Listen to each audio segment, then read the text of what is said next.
Chapter 24. The Lost Unconscious, Christopher Nolan's Inception. Film Quarterly, Volume 64, Number 3, 2011. In Christopher Nolan's breakthrough memory loss thriller Memento from 2000, the traumatized and heavily tattooed protagonist Lenny has a suggestive conversation with a detective. "Teddy, look at your police file. It was complete when I gave it to you.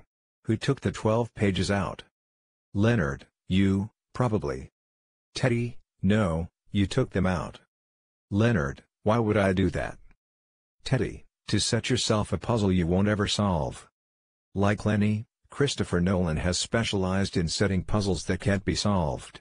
Duplicity, in the sense of both deception and doubling, runs right through his work. It's not only the case that Nolan's work is about duplicity, it is itself duplicitous, drawing audiences into labyrinths of indeterminacy.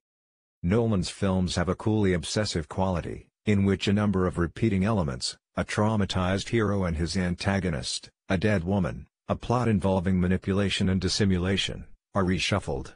These film noir tropes are then further scrambled in the manner of a certain kind of neo-noir.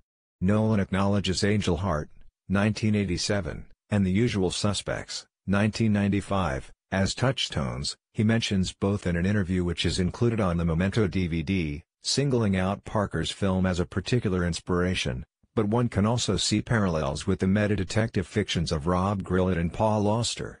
There's a shift from the epistemological problems posed by unreliable narrators to a more general ontological indeterminacy, in which the nature of the whole fictional world is put into doubt. Memento remains emblematic in this respect. At first glance, the film's enigma resolves relatively simply. Lenny, who suffers from anterograde amnesiac condition, which means that he can't make new memories, is setting puzzles for himself that can't be solved so that he can always be pursuing hhis wife's murderer, long after Lenny has killed him. But after repeated viewings, the critic Andy Klein, in a piece for Salon.com http://www.salon.com pointedly entitled "Everything You Wanted to Know About Memento," conceded that he wasn't able to come up with the truth about what transpired prior to the film's action. Every explanation seems to involve some breach of the apparent rules of Leonard's disability, not merely the rules as he explains them, but the rules as we witness them operating throughout most of the film. The rules are crucial to Nolan's method. If Memento is a kind of impossible object, then its impossibility is generated not via an anything-goes ontological anarchy but by the setting up of rules which it violates in particular ways, just as the effect of Escher's paintings depend upon unsettling rather than ignoring the rules of perspective. Nolan nevertheless maintains that, however intractable his films might appear, they are always based on a definitive truth which he knows but will not reveal. As he said of Inception in the interview with Wired, "I've always believed that if you make a film with ambiguity, it needs to be based on a true interpretation. If it's not, then it will contradict itself, or it will be somehow insubstantial and end up making the audience feel cheated. Ambiguity has to come from the inability of the character to know, and the alignment of the audience with that character." When the interviewer Robert Capps puts it to Nolan that there might be several explanations of the film's ending, that the right answer is impossible to find, the director flatly contradicts him. "Oh no, I've got an answer." But Nolan's remarks may only be another act of misdirection, and, if a century of cultural theory has taught us anything, it is that an author's supposed intentions can only ever constitute a supplementary, paratext, never a final word. What are Nolan's films about, after all, but the instability of any master position? They are full of moments in which the manipulator, the one who looks, writes or narrates, becomes the manipulated, the object of the gaze, the character in a story written or told by someone else. In Inception, Cobb is an extractor, an expert at a special kind of industrial espionage, which involves entering into people's dreams and stealing their secrets. He and his team have been hired by hyper-wealthy businessman Saito to infiltrate the dreams of Robert Fisher, the heir to a massive energy conglomerate. But this time Cobb's team is not required to extract information, but to do something which the film tells is much more difficult. They are tasked with implanting an idea into Fisher's mind. Cobb's effectiveness as a dream thief is compromised by the projection of his dead wife, Moll, the pathological stain he now brings with him into any dream caper. Moll died after she suffered an apparent psychotic break. She and Cobb set up a lover's retreat in the unconstructed dream space that the dream thieves call Limbo. But after she became too attached to this virtual love nest, Cobb incepted in her the idea that the world in which they were living was not real. As Cobb mordantly observes, there is nothing more resilient than an idea. Even when she is restored to what Cobb takes to be reality, Moll remains obsessed with the idea that the world around her is not real, so she throws herself from a hotel window in order to return to what she believes is the real world. The film turns on how Cobb deals with this traumatic event. In order to incept Fisher, Cobb has first of all to descend into limbo and defeat Moll. He achieves this by simultaneously accepting his part in Moll's death and by repudiating the Moll projection as an inadequate copy of his dead wife. With the Moll projection vanquished and the dream heist successfully completed, Cobb is finally able to return to the children from whom he has been separated. Yet this ending has more than a suggestion of wish fulfillment fantasy about it, and the suspicion that Cobb might be marooned somewhere in a multi-layered wonder labyrinth, a psychotic who has mistaken dreams for reality, makes Inception deeply ambiguous.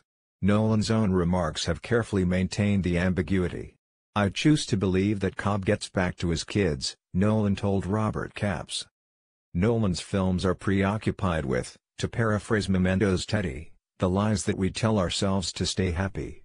Yet the situation is worse even than that. It's one thing to lie to oneself, it's another to not even know whether one is lying to oneself or not. This might be the case with Cobb in Inception, and it's notable that, in the Wired interview, Nolan says that the most important emotional thing about the top spinning at the end is that Cobb is not looking at it. He doesn't care. Not caring whether we are lying to ourselves may be the price for happiness, or at least the price one pays for release from excruciating mental anguish. In this respect, Dormer in Insomnia, 2002, could be the anti-Cobb. His inability to sleep, which naturally also means an inability to dream, correlates with the breakdown of his capacity to tell himself a comforting story about who he is. After the shooting of his partner, Dormer's identity collapses into a terrifying epistemological void, a black box that cannot be opened. He simply doesn't know whether or not he intended to kill his partner, just as Borden in The Prestige cannot remember which knot he tied on the night that Anger's wife died in a bungled escapology act. But in Nolan's worlds, it is not only that we deceive ourselves, it is also that we are deceived about having a self. There is no separating identity from fiction. In Memento, Lenny literally writes, on, himself, but the very fact that he can write a script for future versions of himself is a horrifying demonstration of his lack of any coherent identity, a revelation that his Sisyphean quest both exemplifies and is in flight from. Inception leaves us with the possibility that Cobb's quest and apparent rediscovery of his children could be a version of the same kind of loop, a purgatorio to Memento's Inferno. The urge to rewrite ourselves as real-seeming fictions is present in us all, writes Christopher Priest in his novel The Glamour. It's not at all surprising that Nolan has adapted a novel by Priest, since there are striking parallels between the two men's methods and interests. Priest's novels are also puzzles that can't be solved, in which writing, biography and psychosis slide into one another, posing troubling ontological questions about memory, identity and fiction. The idea of minds as datascapes which can be infiltrated inevitably puts one in mind of the consensual hallucination of Gibson's cyberspace, but the dream-sharing concept can be traced back to Priest and his extraordinary 1977 novel, A Dream of Wessex. In Priest's novel, a group of researcher volunteers use a dream projector to enter into a shared dream of then, future England. Like the dream-sharing addicts we briefly glimpse in one of Inception's most suggestive scenes, some of the characters in A Dream of Wessex inevitably prefer the simulated environment to the real world, and, unlike Cobb, they choose to stay there. The differences in the way that the concept of shared dreaming is handled in 1977 and 2010 tell us a great deal about the contrasts between social democracy and neoliberalism. While Inception's dream-sharing technology is, like the Internet, a military invention turned into a commercial application, Priest's shared dream project is government-run. The Wessex dream world is lyrical and languid, still part of the hazy afterglow of 60s psychedelia. It's all a far cry from Inception's noise and fury, the mind as a militarized zone. Inception, not entirely satisfactorily, synthesizes the intellectual and metaphysical puzzles of Memento and The Prestige, 2006, with the big-budget ballistics of Batman Begins, 2005, and The Dark Knight, 2008. The problem is the prolonged action sequences, which come off as perfunctory at best. At points, it is as if Inception's achievement is to have provided a baroquely sophisticated motivation for some very dumb action sequences. An unkind viewer might think that the entirety of Inception's complex ontological structure had been constructed to justify clichés of action cinema, such as the ludicrous amount of things that characters can do in the time that it takes for a van to fall from a bridge into a river. Blogger Carl Neville complains that Inception amounts to 3 uninvolving action movies playing out simultaneously. What could have been a fascinatingly vertiginous trip into successively fantastic, impossible worlds, not to mention the limbo of the raw unconscious into which a couple of the central characters plunge, Neville argues. Ends up looking wholly like a series of action movies, one within the other. Reality looks and feels like a globalization movie, jumping from Tokyo to Paris to Mombasa to Sydney with a team of basically decent technical geniuses who are forced to live outside the law, making sure there are lots of helicopter shots of cityscapes and exotic local color. Level 1 Dream is basically the Bourne Identity, rainy, grey, urban. Level 2 is The Matrix, zero-gravity fistfights in a modernist hotel. Level 3, depressingly, turns out to be a 70s Bond film, while the raw it is basically just a collapsing cityscape. The Level 3 snow scenes at least resemble one of the most visually striking Bond films, 1969's On Her Majesty's Secret Service, but it's hard not to share Neville's sense of anticlimax. Rather than picking up pace and ramping up the metaphysical complexity, the film rushes towards its disappointing denouement. The elaborate setup involving the dream architect Ariadne is summarily abandoned, as she is told to forget the labyrinth and find the most direct route through. When Ariadne and the film accede to these demands, it is as if the imperatives of the action thriller have crashed through the intricacies of Nolan's puzzle narrative with all the subtlety of the freight train that erupts into the cityscape in an earlier scene. Neville is right that Inception is very far from being a fascinatingly vertiginous trip into successively fantastic, impossible worlds, but it is worth thinking about why Nolan showed such restraint. His parsimony couldn't contrast more starkly with the stylistic extravagances of something like Peter Jackson's The Lovely Bones, 2009, which aims at the fantastic and the impossible, but ends up CGI onanistic rather than lyrically oniric. One initially strange thing about Inception is how undreamlike the dreams in the film are. It's tempting to see the Nolan of Inception as a reverse Hitchcock where Hitchcock took Takiriko-like dream topographies and remotivated them as thriller spaces. Nolan takes standard action flick sequences and repackages them as dreams. Except in a scene where the walls seem to close in around Cobb when he is being pursued, which, interestingly, takes place in the film's apparent reality. The spatial distortions at work in Inception do not resemble the ways in which dreams distend or collapse space. There are none of the bizarre adjacencies or distances that do not diminish that we see in Wells's The Trial, 1962, a film which, perhaps better than any other, captures the uncanny topographies of the anxiety dream. When, in one of Inception's most remarked-upon scenes, Ariadne causes the Paris city space to fold up around herself and Cobb, she is behaving more like the CGI engineer who is creating the scene than any dreamer. This is a display of technical prowess, devoid of any charge of the uncanny. The limbo scenes, meanwhile, are like an inverted version of Frederick Jameson's surrealism without the unconscious. This is an unconscious without surrealism. The world that Cobb and Malo create out of their memories is like a PowerPoint presentation of a love affair rendered as some walk-through simulation, faintly haunting in its very lack of allure, quietly horrifying in its solipsistic emptiness. Where the unconscious was, there CGI shall be. In an influential blog post, Devin Faraci argues that the whole film is a metaphor for cinematic production itself. Cobb is the director, Arthur the producer, Ariadne the screenwriter, Saito the big corporate suit who fancies himself a part of the game, Fisher the audience. Cobb, as a director, takes Fisher through an engaging, stimulating and exciting journey, Faraci argues, one that leads him to an understanding about himself.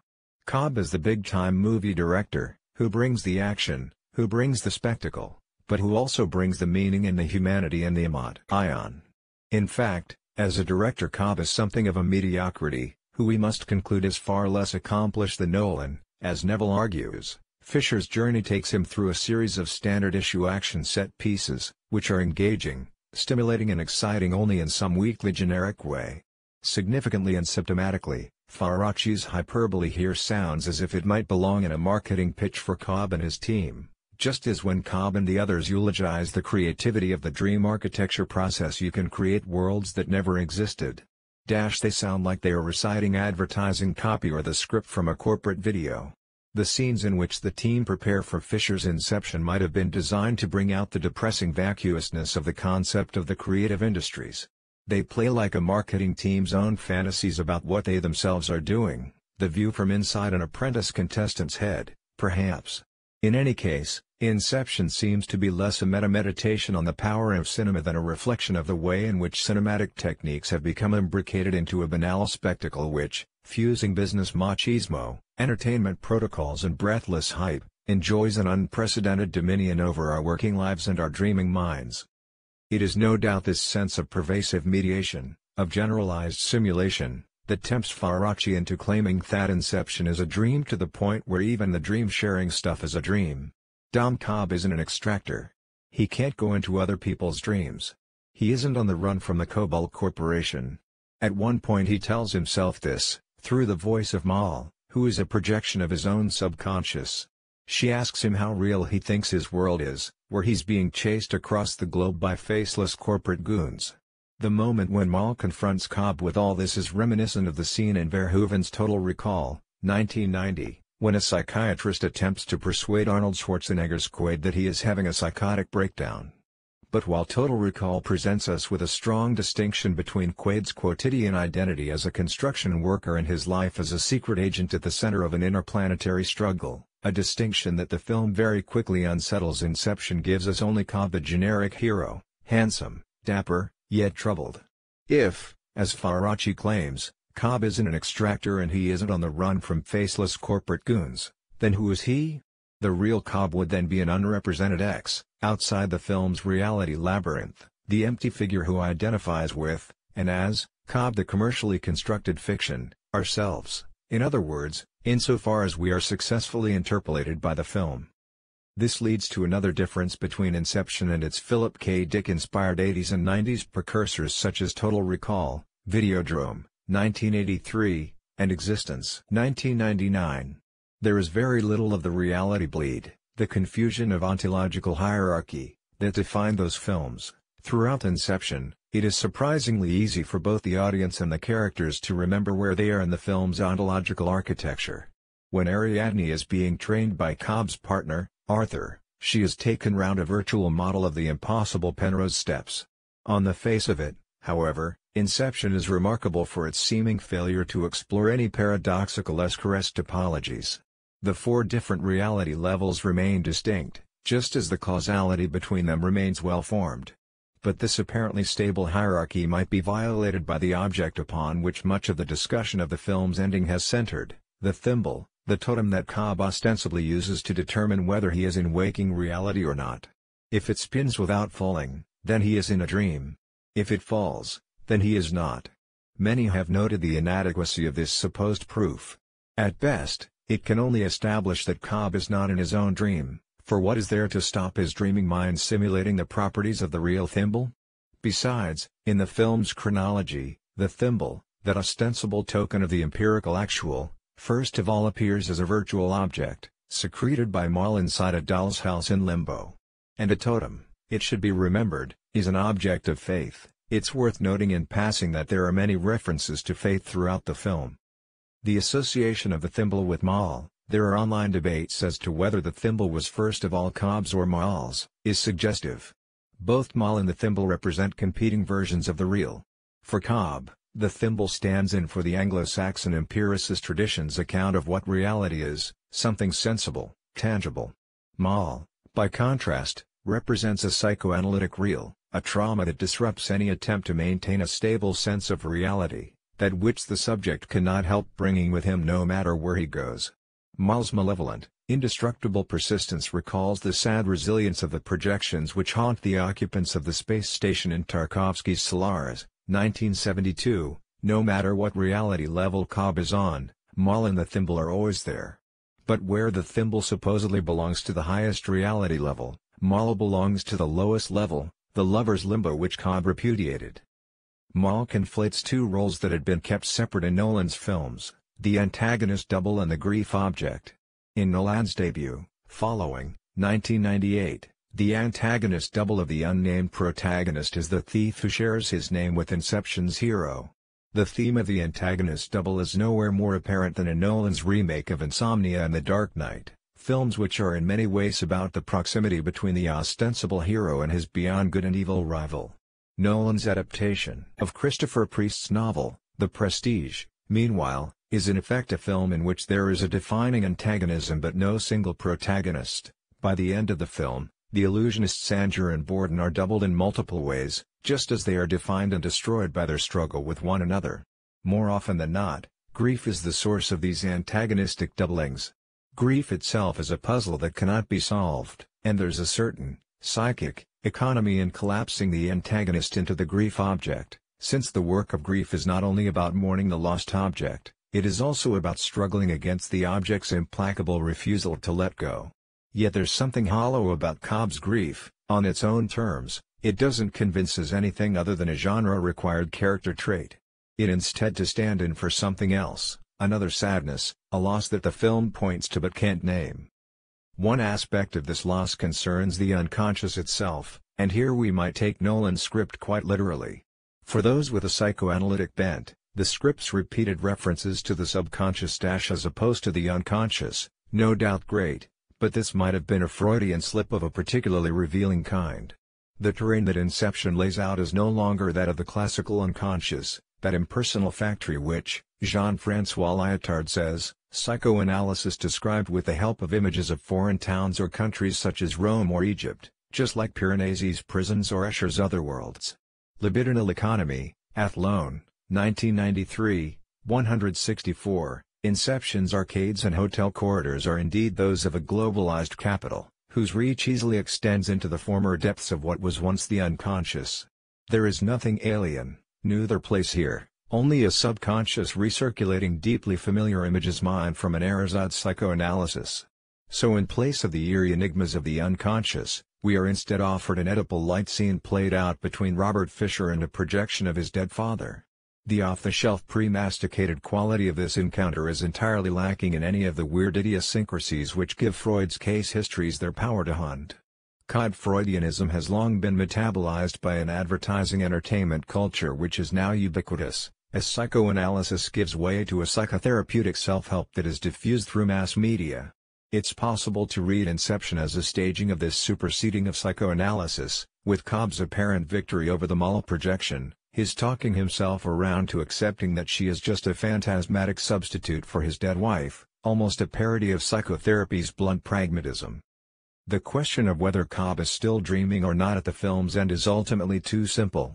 For there is also the problem of whose dream Cobb might be in, if not his own.